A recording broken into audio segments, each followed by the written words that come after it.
اليوم حلقتنا مش مثل العادة.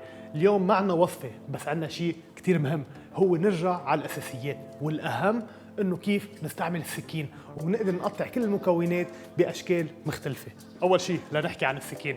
كتير مهم السكين اللي نحن عم نستخدمه.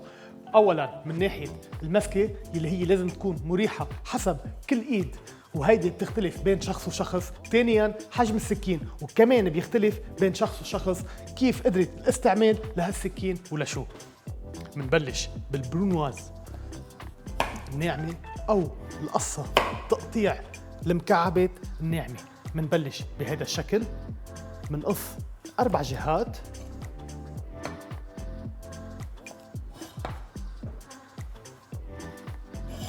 من بعد ما وصلنا على هالفور بأصابعنا هول الثلاثة منحدد السماكة، وعلى أقل سماكة ممكنة أو تقريبا 2 ل 3 ميلي منقصها بهالشكل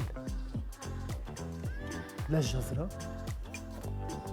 نرجع كل 2 أو 3 فوق بعضهم كمان بالأصابع هون منحدد السماكة تبع القصة بهذا الشكل. ومن بعد ما نكون قطعناها منحطهم كلهم بهذا الشكل.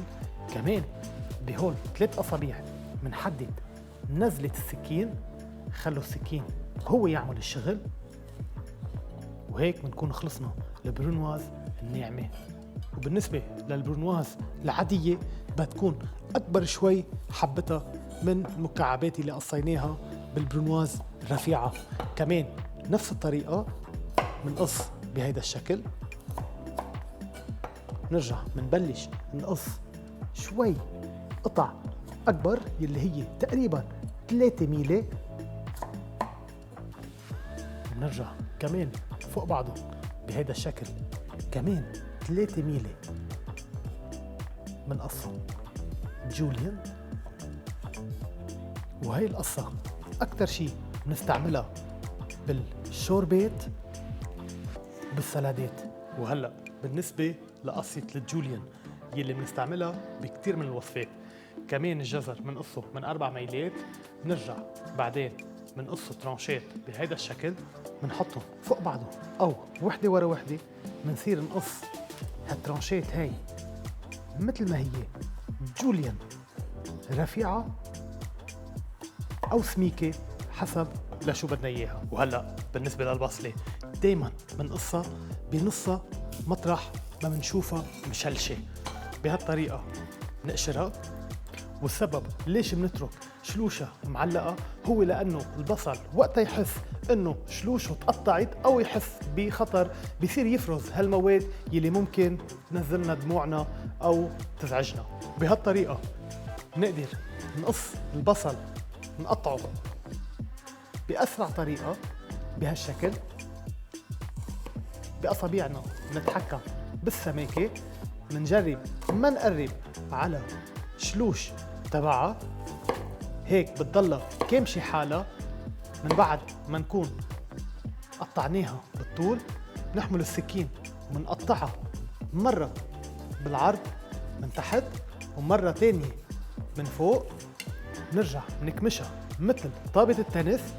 نتحكم بأصابعنا الثلاثة بهالشكل ومننزل منخلي السكين يشتغل شغله.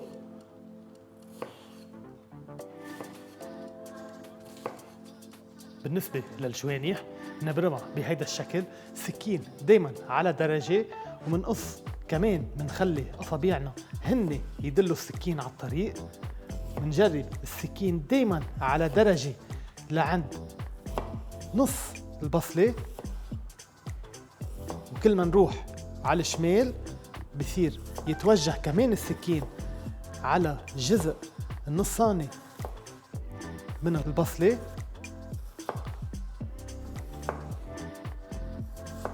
وهلأ للرونديلات يلي فينا نستعملها لكتير من المكونات فينا نبلش كمان بهيدا الشكل.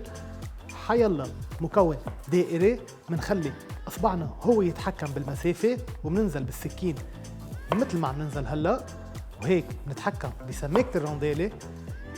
وهيدي طريقة بتزبط للجزر، بتزبط للكوسة، للباذنجان، حتى للبندورة.